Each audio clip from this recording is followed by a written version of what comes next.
बिस्मिल्लाहिर्रहमानिर्रहीम। अस्सलाम वालेकुम स्टूडेंट्स आज हम मैथमेटिक्स बुक का जो मोस्ट इम्पॉर्टेंट क्वेश्चन है वो डिस्कस करेंगे। हर पेपर के अंदर आता है। अल्लामा इकबाल ओपन यूनिवर्सिटी के मैथमेटिक्स के जितने भी पेपर हैं उनमें ये क्वेश्चन लाजमी आया होता है। क्वेश्चन क्या है कि क्वाड्रेटिक इक्वेशंस पर क्वेश्चन आता है। क्वेश्चन इस तरह से आता है, क्वाड्रेटिक इक्वेशन को सॉल्व करने के 3 मेथड्स होते हैं। बाज़ औक़ात वो क्वेश्चन दे देता है, वो कहता है कि सॉल्व, एक क्वाड्रेटिक इक्वेशन उसने दे दी और कहता है सॉल्व। तो फिर आपके पास चॉइस होती है, आप उन तीनों मेथड्स में से कोई एक यूज़ करके आप उसको सॉल्व कर सकते हैं। 3 तरीके हैं क्वाड्रेटिक इक्वेशन को सॉल्व करने के। लेकिन जब वो स्पेसिफाई, बाज़ औक़ात वो क्वेश्चन में स्पेसिफाई कर देता है कि आप इस वाले मेथड को यूज़ करके इक्वेशन को सॉल्व करें, तो फिर जो उसने कहा होता है वही मेथड आपने यूज़ करना होता है। उसके अलावा कोई दूसरा मेथड यूज़ करेंगे तो वो आपका क्वेश्चन रॉन्ग कर देगा, क्योंकि उसने स्पेसिफाई कर दिया है कि इस मेथड को, पहले मेथड को यूज़ करें, दूसरे को करें या तीसरे को करें। बाज़ औक़ात वो वैसे कह देता है सॉल्व, तो फिर आपने वैसे ही सॉल्व करना होता है। तो चलें देखते हैं क्वाड्रेटिक इक्वेशंस क्या होती हैं। सबसे पहले तो ये है कि हमें क्वाड्रेटिक इक्वेशन की पहचान होनी चाहिए। क्वाड्रेटिक इक्वेशन होती क्या है कि क्वेश्चन आपने पेपर में देखना कैसे है कि कौन सा क्वेश्चन है क्वाड्रेटिक इक्वेशन वाला जिसका आंसर आपने ये करना है। तो चलें, सबसे पहले है quadratic equation.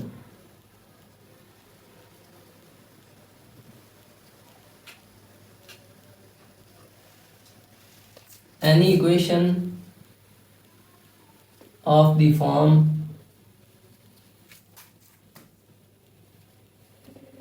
ax square plus bx plus c is equal to 0 is called quadratic equation.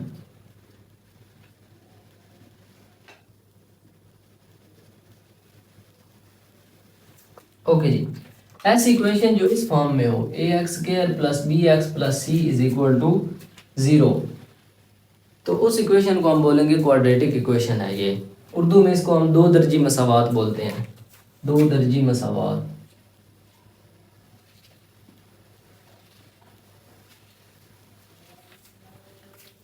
Okay ji, quadratic का मतलब होता है 2 दर्जी। 2 दर्जी का मतलब ये है कि इसमें जो वेरिएबल की हाईएस्ट पावर है वो 2 है, x की हाईएस्ट पावर 2 है।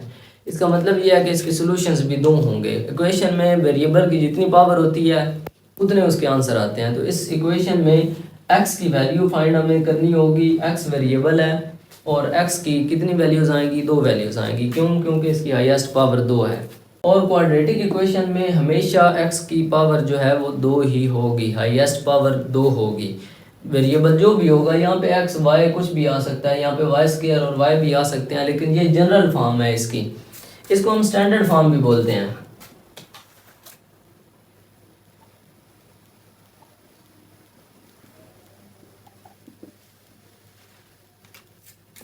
ये वाली जो फॉर्म है ax square plus bx plus c is equal to 0, ये वाली इसकी स्टैंडर्ड फॉर्म है। कोई भी इक्वेशन, इसको सॉल्व करने के जो 3 मेथड्स हैं वो इस फॉर्म पे आप अप्लाई कर सकते हैं। अगर इक्वेशन इस स्टैंडर्ड फॉर्म के अंदर लिखी होगी तो फिर आप इस इक्वेशन को सॉल्व कर सकते हैं। अगर स्टैंडर्ड फॉर्म में नहीं होगी तो फिर आप उस इक्वेशन को सॉल्व नहीं कर सकते। पहले आपको उसको स्टैंडर्ड फॉर्म में बनाना पड़ेगा, क्वाड्रेटिक इक्वेशन की स्टैंडर्ड फॉर्म बनानी पड़ेगी, फिर उस पर आप उनमें से कोई भी मेथड यूज़ कर सकते हैं। फॉर एग्जांपल, मैं पहले आपको क्वाड्रेटिक इक्वेशन की एग्जांपल देता हूँ। फॉर एग्जांपल, ये 2x square plus 9x minus 5 is equal to 0, इस टाइप की कोई हो सकती है। अब देखें ना, जहाँ पे a था वहाँ पे 2 आ गया, जहाँ पे b था वहाँ पे 9 आ गया, और जहाँ पे c था वहाँ पे माइनस 5 आ गया। इसको मैं लिख सकता हूँ ना ऐसे, प्लस माइनस 5। ठीक है, तो ये ax square plus bx plus c is equal to 0, ये स्टैंडर्ड फॉर्म है। क्वाड्रेटिक इक्वेशन है और किस फॉर्म में है? स्टैंडर्ड फॉर्म में। अब इस पे आप तीनों में से कोई भी मेथड यूज़ कर सकते हैं। तीनों मेथड हम डिटेल के साथ पढ़ेंगे। पहले मैं आपको समझा रहा हूँ कि क्वाड्रेटिक इक्वेशन की पहचान आपने कैसे करनी है। अगर इस फॉर्म में नहीं होगी तो आपने उसको इस फॉर्म में लाना है। कोई भी इक्वेशन इस तरह जो भी लिखी होगी, जिस तरह फॉर एग्जांपल यहाँ पे मैं लिखता हूँ 3m square minus 9n, sorry m ही होगा, minus 9m plus 6 is equal to 0। Okay, ये भी एक क्वाड्रेटिक इक्वेशन है, लेकिन यहाँ पे वेरिएबल जो है ना वो x की बजाय m कर दिया गया है। ठीक है, a की जगह पे 3 है, b की जगह पे 9 है, -9 है, और c की जगह पे 6 है, और इक्वल टू 0 होना चाहिए, इक्वल की दूसरी साइड पे 0 होना चाहिए। तो ये जब फॉर्म बन गई, स्टैंडर्ड फॉर्म बन गई, तो फिर तीनों मेथड में से आप कोई भी मेथड यूज़ करके आप इक्वेशन को सॉल्व कर सकते हैं। अब हम डिस्कस करते हैं कि इक्वेशन को सॉल्व करने के मेथड्स कौन कौन से हैं।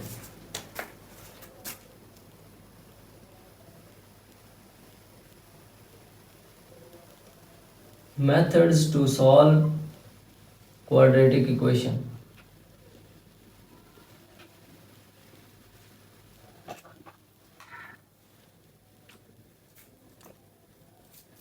ओके जी, सबसे पहला मेथड है फैक्टराइजेशन।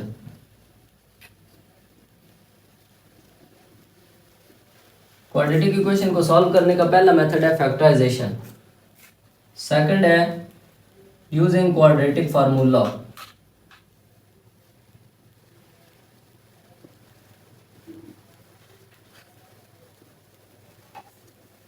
क्वाड्रेटिक फार्मूला होगा, उसको यूज करके आप क्वाड्रेटिक इक्वेशन को सॉल्व कर सकते हैं। इसके बाद थर्ड वन जो है वो है कंप्लीटिंग स्क्वायर।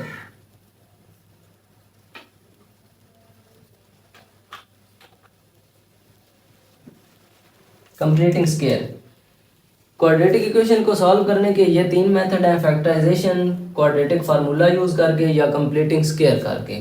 तीनों मेथड को यूज करके ये सॉल्व हो सकती है, और तीनों मेथड से इसका आंसर जो है वो सेम आएंगे। तो अगर तो वो क्वेश्चन में स्पेसिफाई कर देता है, आपको वो कह देता है कि आप फैक्टराइजेशन को यूज करके सॉल्व करें, कोई एक इस टाइप की कोई क्वाड्रेटिक इक्वेशन आपको दी होगी और कहा होगा कि यूजिंग फैक्टराइजेशन सॉल्व, तो फिर आपने फैक्टराइजेशन को ही यूज करना होगा। अगर वो कहेगा कि सॉल्व यूजिंग क्वाड्रेटिक फार्मूला, तो फिर क्वाड्रेटिक फार्मूला से ही आपको सॉल्व करना होगा। अगर वो कंप्लीटिंग स्क्वायर कहता है तो फिर आपने उससे करना है। अगर वो जस्ट इक्वेशन देकर लिख देता है कि सॉल्व, तो फिर आप इन तीनों में से जो आपको इजी लगता हो, जो मेथड आपको आसान लगता हो, आप उसको यूज़ करके इक्वेशन को सॉल्व कर सकते हैं। लेकिन ये है कि इक्वेशन आपकी स्टैंडर्ड फॉर्म में होनी लाजमी है। स्टैंडर्ड फॉर्म के बगैर इन तीनों में से आप कोई भी मेथड उस पर अप्लाई नहीं कर सकते। तीनों मेथड्स को यूज़ करने के लिए इक्वेशन का स्टैंडर्ड फॉर्म में होना बहुत ज़रूरी है। इसके बाद मैं कुछ एग्जांपल्स आपको यहाँ पे समझा देता हूँ, क्वाड्रेटिक इक्वेशन की एग्जांपल्स।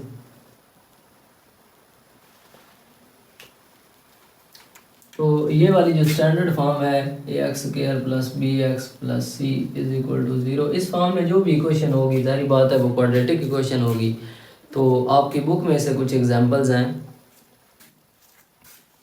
सबसे पहली एग्जांपल है x² + x - 6 = 0। अब देखिए ये क्वाड्रेटिक इक्वेशन है, यहाँ पे a की जगह पे अब 1 है, जहाँ पे कुछ भी ना लिखा हो ना तो वहाँ पे 1 होता है ऑटोमेटिकली। b की जगह पे भी 1 है और c की जगह पे -6 है। ये वाली एक क्वाड्रेटिक इक्वेशन है। इस तरह एक और एग्जांपल ले लेते हैं, 2x² - x - 1 = 0। तो ये भी एक क्वाड्रेटिक इक्वेशन है, a की जगह पे 2 है और b की जगह पे -1 है, c की जगह पे भी -1 है। तो इस टाइप की कोई भी इक्वेशन होगी तो वो क्वाड्रेटिक इक्वेशन होगी। इसी तरह कोई और एग्जांपल ले लेते हैं, 2y² + 6y + 3 = 0। तो अब देखिए ये भी एक क्वाड्रेटिक इक्वेशन है, दो दर्जी मसावात है, इसमें वेरिएबल की हाईएस्ट पावर 2 है और स्टैंडर्ड फॉर्म के अंदर लिखी हुई है। जस्ट चेंज यही है ना कि वेरिएबल x की बजाय y आ गया, तो इससे कोई फ़र्क नहीं पड़ता। यहाँ पे कोई भी वेरिएबल आ सकता है, x, y, z, l, m, n, o, p, कोई भी आ सकता है, a, b, c भी आ सकता है। लेकिन a, b, c इसलिए नहीं आता क्योंकि यहाँ पे a, b, c स्पेसिफाई हो चुके हैं ना, तो वो कांस्टेंट के लिए स्पेसिफाई हो चुका है कि इसके साथ जो कोएफिशिएंट आता है ना उसको हम a से रिप्रेजेंट करते हैं, इसके साथ जो आता है उसको b से करते हैं। तो इसलिए बाकी जितने भी हैं अल्फ़ाबेट्स इंग्लिश के, वो उनमें से कोई भी आ सकता है। इसी तरह एक और एग्जांपल ले लेते हैं, z² - 20z + 25 = 0। ये भी एक क्वाड्रेटिक इक्वेशन है। तो इस टाइप की जो भी इक्वेशन होगी, इसी तरह की पेपर के अंदर इक्वेशन दी होगी और कहा जाएगा कि इसको फलां मेथड से, कंप्लीटिंग स्क्वायर से या फैक्टराइजेशन से या यूजिंग क्वाड्रेटिक फार्मूला इसको सॉल्व करें, या जस्ट ये कह दिया जाएगा कि सॉल्व दिस इक्वेशन। तो इस इक्वेशन को आप तीनों में से कोई मेथड चूज़ करके आपने सॉल्व करना होगा। ओके जी, ये तो मेथड थे ना कि अगर आप इक्वेशन स्टैंडर्ड फॉर्म में आ जाती है तो उसको किस तरह सॉल्व करना है। अब ये सवाल पैदा होता है कि अगर इक्वेशन स्टैंडर्ड फॉर्म में नहीं आती तो फिर आपने उसको स्टैंडर्ड फॉर्म में लेके कैसे आना है। तो वो भी बड़ा सिंपल मेथड है, जस्ट आपने ये फॉर्म बनाने की कोशिश करनी है। फॉर एग्जांपल कोई एक एग्जांपल लेते हैं जिसमें इक्वेशन स्टैंडर्ड फॉर्म के अंदर नहीं है। मैं एक एग्जांपल ले लेता हूँ, x² minus 10x plus 1 is equal to -24। अब देखें जी, ये इक्वेशन जो है ना है तो क्वाड्रेटिक, दो दर्जी मसावात है, लेकिन ये स्टैंडर्ड फॉर्म के अंदर नहीं है। स्टैंडर्ड फॉर्म के अंदर किस लिए नहीं है कि इक्वल टू 0 होना चाहिए, यहाँ पे इक्वल टू -24 है और इसमें कोई गलती नहीं है। अगर यहाँ पे मैं इक्वल टू 0 कर दूँ, अगर यहाँ पे इक्वल टू 0 होता फिर तो ये स्टैंडर्ड फॉर्म थी, लेकिन अब 0 नहीं है, अब यहाँ पे -24 है। तो इसको ऐसे नहीं मैं ख़त्म कर सकता जिस तरह मैंने कर दिया। वो तो मैंने वैसे आपको एग्जांपल दिया कि अगर ये -24 ना होता, 0 होता तो फिर इक्वेशन होती। अगर -24 होता तो फिर हमने इसको क्या करना है, ये वाली साइड आपने 0 बनानी है। तो इस -24 को इक्वल की दूसरी तरफ ले आए, यहाँ पे ले आए, इधर से हट जाएगा, यहाँ पे 0 बच जाएगा। तो मैं इसको लिखता हूँ रीअरेंज करके, x² माइनस 10x प्लस 1। ये सारी इक्वेशन इस साइड पे जैसे है वैसे ही आपने लिखनी है। ये माइनस का 24 था, इक्वल की इस तरफ आकर क्या बन जाएगा, प्लस का 24 बन जाएगा और इस साइड पे 0 बच जाएगा। यहाँ से जो भी चीज़ इधर आएगी उसका साइन चेंज हो जाएगा। अगर वो प्लस की है तो वो माइनस बन जाएगी, माइनस की है तो प्लस बन जाएगी। अगर इधर कोई चीज़ मल्टीप्लाई हो रही है तो इधर आकर डिवाइड हो जाएगी, अगर इधर डिवाइड हो रही है तो इधर आकर मल्टीप्लाई हो जाएगी। ये बात याद रखनी है। इक्वल से जब भी आपने इस तरफ जाना है या इस तरफ जाना है तो साइंस चेंज हो जाते हैं। ओके, अब मैं इसको अरेंज करता हूँ। अब देखें क्वाड्रेटिक इक्वेशन बन चुकी है, लेकिन उसमें 3 टर्म्स हैं, एक x² वाली, दूसरी x वाली और तीसरी x के बगैर वाली। लेकिन यहाँ पे 4 टर्म्स आ रही हैं, एक x² वाली, एक x वाली और 2x के बगैर वाली। तो ये 2x के बगैर वाली जो है ना, इन्होंने आपस में प्लस माइनस हो जाना है। तो ये x² ऐसे ही आ जाएगा, -10x आ जाएगा और ये +1 है और ये +24 है, दोनों प्लस के हैं, सिंपल प्लस की रहेगी और 25 हो जाएंगे इक्वल टू 0। तो ये हमारी इक्वेशन की स्टैंडर्ड फॉर्म बन जाएगी। इस तरह आपने इक्वेशन की स्टैंडर्ड फॉर्म बना लेनी है। अब इससे आगे अगर आपने इस इक्वेशन को सॉल्व करना है तो आप उन तीनों में से किसी मेथड को यूज़ करके सॉल्व कर लेंगे। तीनों मेथड को हम डिटेल के साथ डिस्कस करेंगे, लेकिन आज के लेक्चर में जस्ट हम क्वाड्रेटिक इक्वेशन का इंट्रोडक्शन और क्वाड्रेटिक इक्वेशन अगर इनके स्टैंडर्ड फॉर्म में नहीं रहती तो उसको स्टैंडर्ड फॉर्म में बनाया कैसे जाता है, सिर्फ वो डिस्कस करेंगे। क्योंकि अगर इक्वेशन स्टैंडर्ड फॉर्म में होगी तभी तो उसको सॉल्व कर सकेंगे ना। अगर इक्वेशन स्टैंडर्ड फॉर्म में ना आए तो सोल्यूशन सारे हम जो हैं वो रट्टे लगा कर बैठ जाएँ तो फिर हम क्या करेंगे, यहाँ पे हम सॉल्व कैसे करेंगे। तो अगर इस टाइप की कोई इक्वेशन आ जाए तो इस तरह आपने उसको प्लस माइनस करके स्टैंडर्ड फॉर्म में बना लेना है। और एक बात और याद रखनी है, ये जो पॉइंट्स मैंने आपको बताने हैं ना, ये बेशक आप नोट करके कॉपी पे लिख रहे हैं, आपको हमेशा याद रहने चाहिए। हर जगह पे, हर मोड़ पे इक्वेशन को सॉल्व करते हुए ये आपको काम आएंगे। एक बात तो आपने ये ज़हन में रखनी है कि अगर x² वाले होंगे ना तो वो x² वालों के साथ ही प्लस माइनस होंगे, और अगर x वाले होंगे तो वो x वालों के साथ ही प्लस माइनस होंगे। अगर x के बगैर वाले हैं तो x के बगैर वालों के साथ ही प्लस माइनस होंगे। फॉर एग्जांपल जिस तरह ये मैंने 24 और 1 को प्लस किया है, अब इसके साथ भी x नहीं था, इसके साथ भी x नहीं था, तो ये आपस में सॉल्व हो सकते हैं। लेकिन ये 10x और ये 1 को मैंने 11x क्यों नहीं किया, इसलिए नहीं कर सकता क्योंकि ये x वाला है, इसके साथ वेरिएबल x है, इसके साथ वेरिएबल x नहीं है, ये दोनों आपस में प्लस नहीं कर सकता। इसी तरह इस 1 को और इस 1 को मिलाकर मैंने 2x क्यों नहीं किया, इसके साथ भी तो 1 है ना, इसलिए नहीं कर सकता क्योंकि ये x² वाला है और ये x के बगैर वाला है, इसलिए इन दोनों को सॉल्व। मज़ीद एक दो और एग्जांपल्स कर लेते हैं ताकि आपको क्लियर इसकी समझ आ जाए। नेक्स्ट एक एग्जांपल देखते हैं। फॉर एग्जांपल यहाँ पे x - 1 है और इधर x + 1 ले लेते हैं, इक्वल टू 3 कर लें। चलें, मैं खुद से कोई एक फर्ज लिख लिया ये। अब देखने में ये एक लीनियर इक्वेशन है, लेकिन ये लीनियर है नहीं, ये दो फैक्टर्स मल्टीप्लाई हो रहे हैं। जब ये मल्टीप्लाई होंगे तो जो इनका आंसर आएगा वो क्वाड्रेटिक होगा। अब देखें कैसे है। अब देखें इस इक्वेशन पे आप उन तीनों में से कोई मेथड अप्लाई नहीं कर सकते। अगर इस तरह इक्वेशन आ जाती है कि इसको सॉल्व करें, चलें देखते हैं कैसे आपने करना है। ये दो फैक्टर हैं, आपस में मल्टीप्लाई हो रहे हैं, तो सबसे पहले आपने इस x से स्टार्ट करना है, x को इन दोनों के साथ आपने मल्टीप्लाई करना है, फिर आगे प्लस या माइनस लगाकर ये -1 जो है इसको इन दोनों के साथ मल्टीप्लाई करना है। तो x को x के साथ जब आपने मल्टीप्लाई करना है तो ये x स्क्वायर बन जाना है, इसको 2x नहीं बना देना। अगर x प्लस x हो ना तो फिर ये 2x बनता है, ये 1x है, ये 1x है, 2x बनता है। लेकिन अगर x को x के साथ मल्टीप्लाई किया जाए तो फिर पावर्स ऐड हो जाती हैं। अगर बेस सेम हो ना, इसकी पावर भी 1 होती है, इसकी पावर भी 1 होती है, तो पावर्स ऐड हो जाती हैं, x स्क्वायर बन जाएगा। फिर इस x को इस +1 के साथ मल्टीप्लाई करना है, 1x के साथ आ जाता है, ये x ही बन जाता है। इसको 1x लिखें या x लिखें एक ही बात है, 1 को जिससे भी मल्टीप्लाई करें वो वही रहता है ना।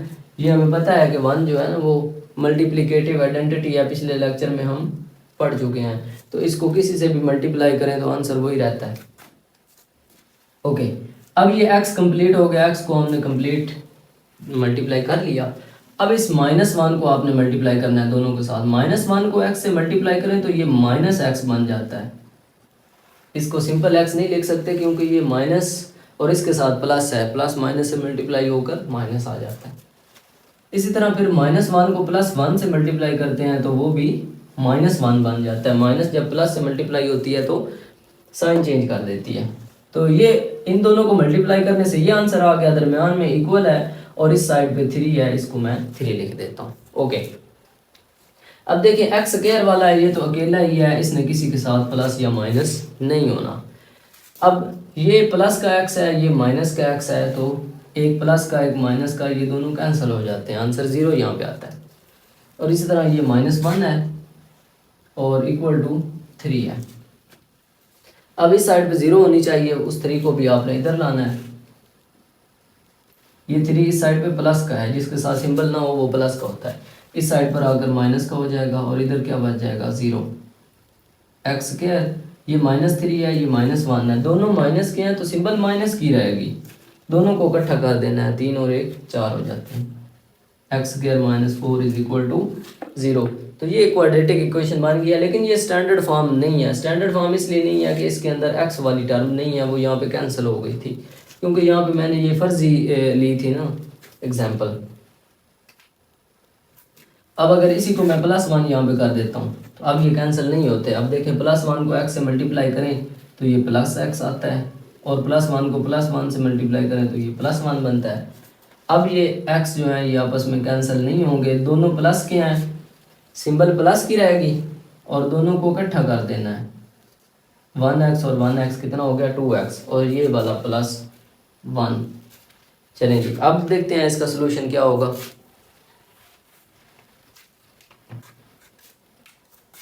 अब x स्क्वायर और ये 2x है, ये +1 और ये वाला 3 इधर आकर -3 हो जाएगा इक्वल टू 0।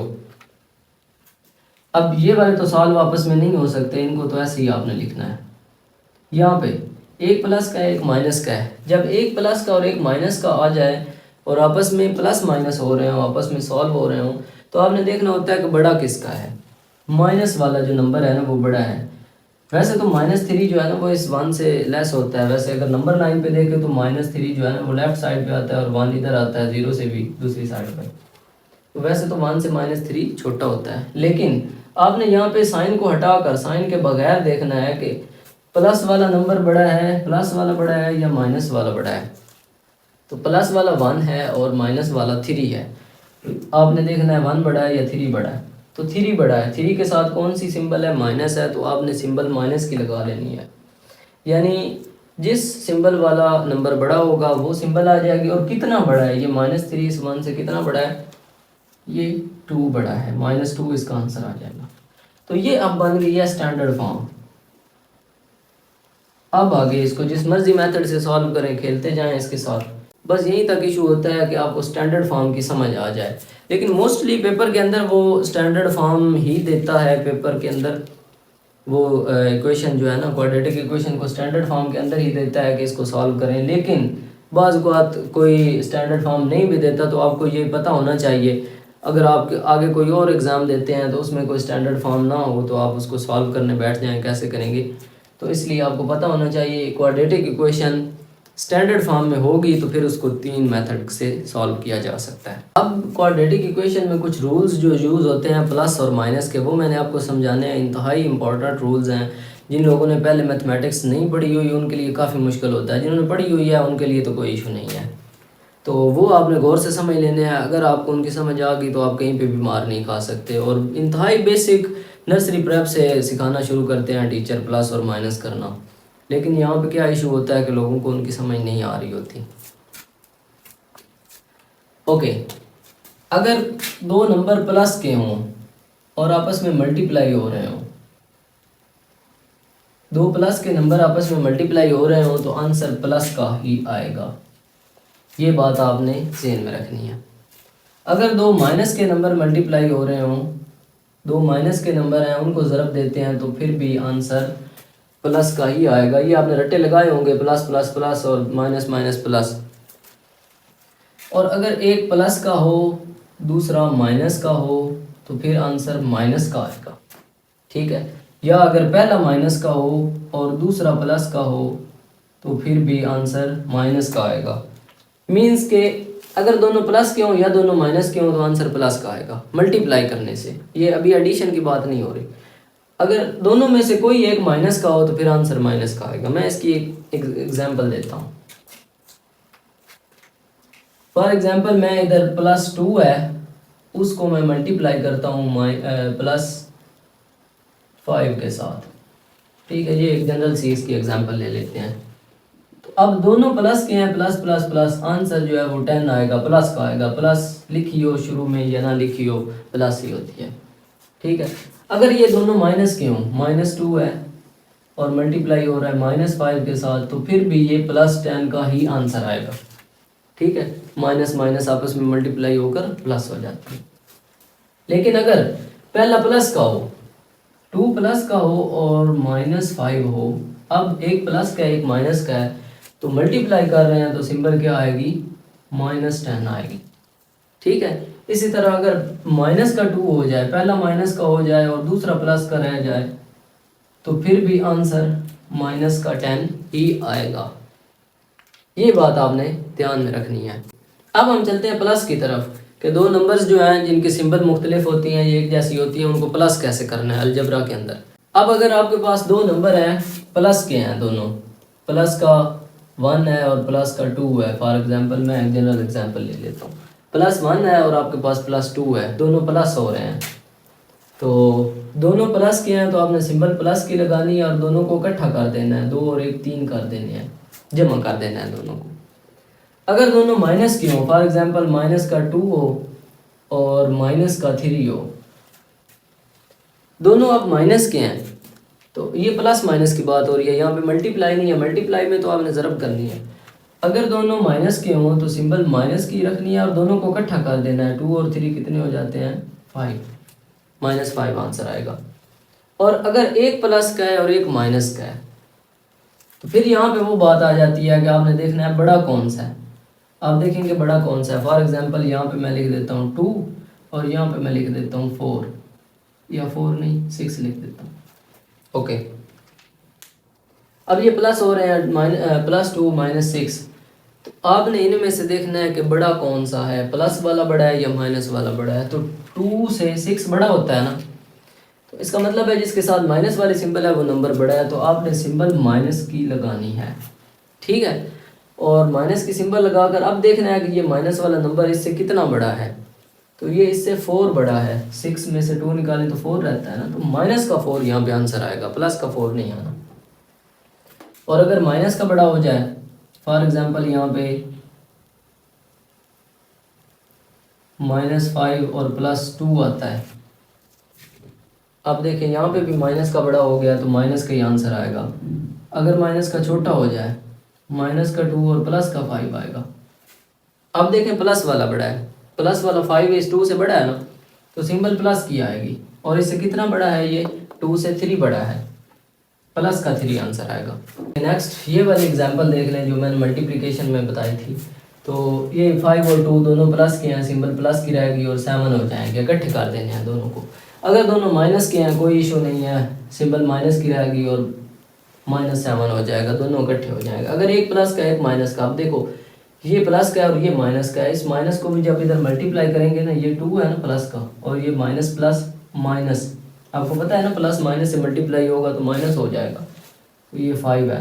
अब एक प्लस का एक माइनस का, अब आपने देखना है बड़ा किसका है, बड़ा माइनस का है, सिंबल माइनस की आएगी, और कितना बड़ा है इससे 3 बड़ा है।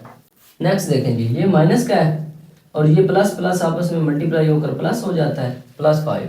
अब इन दोनों में से बड़ा कौन सा है, अब प्लस का बड़ा है तो सिंबल प्लस की आएगी, और कितना बड़ा है इससे 3 बड़ा है।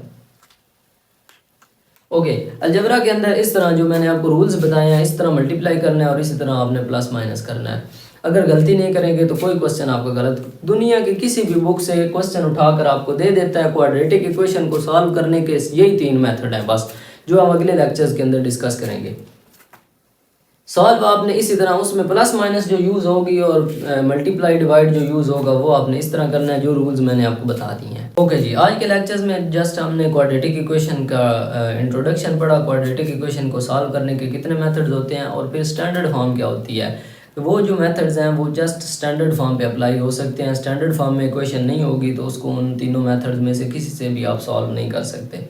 ओके, इसके बाद हमने कुछ बेसिक रूल्स पढ़े एडिशन के, सब्ट्रैक्शन के और मल्टीप्लिकेशन के, कि आपने क्वाड्रेटिक इक्वेशन में अलजबरा में जो प्लस माइनस या मल्टीप्लाई डिवाइड आना है वो किस तरह करना है। तो जो रूल्स मैंने आपको पढ़ाए हैं वो आपने अच्छे तरीके से याद करके रखने हैं। क्वाड्रेटिक इक्वेशन में जस्ट वही यूज़ होने हैं। क्वाड्रेटिक इक्वेशन में होती ही बस प्लस माइनस है और मल्टीप्लाई डिवाइड होता है, बस यही होता है और कुछ भी नहीं होता। तो वो अगर आपको आ गई तो आपको दुनिया की किसी भी किताब से क्वाड्रेटिक इक्वेशन वाला क्वेश्चन दे दिया जाएगा तो आप सॉल्व कर सकेंगे, क्योंकि यही 3 मेथड है, एक ही तरीका कार है सेम। जो मेथड है फैक्टराइजेशन है तो वो एक ही मेथड से होगी, आप चाहे किसी भी क्वाड्रेटिक इक्वेशन पे अप्लाई करें। कंप्लीटिंग स्क्वायर है, फार्मूला है, तो वो सेम उनका मेथड होगा। तो इसलिए आपकी बुक में भी इक्वेशंस मौजूद होंगी, तो अच्छे तरीके से उनको देखिएगा, प्रैक्टिस कीजिएगा। जो इक्वेशन स्टैंडर्ड फॉर्म में नहीं है वो स्टैंडर्ड फॉर्म में बनाने की कोशिश कीजिएगा, और अगर कोई कहीं पे भी इशू हो तो आप मुझसे कांटेक्ट करके डिस्कस कीजिएगा। उम्मीद है आपको ये लेक्चर अच्छे तरीके से समझ आ गया होगा। अगर इस लेक्चर से रिलेटेड कोई भी क्वेश्चन हो तो आप कमेंट सेक्शन में भी पूछ सकते हैं, व्हाट्सएप पर पूछ सकते हैं। ओके जी, नेक्स्ट लेक्चर्स के अंदर इंशाल्लाह हम तीनों मेथड्स जो हैं फैक्टराइजेशन यूजिंग क्वाड्रेटिक फार्मूला और कंप्लीटिंग स्क्वायर, तीनों मेथड्स को डिटेल के साथ डिस्कस करेंगे, इनकी एग्जांपल्स को सॉल्व करेंगे। ओके जी, मिलते हैं नेक्स्ट लेक्चर के अंदर। अल्लाह हाफिज़, टेक केयर।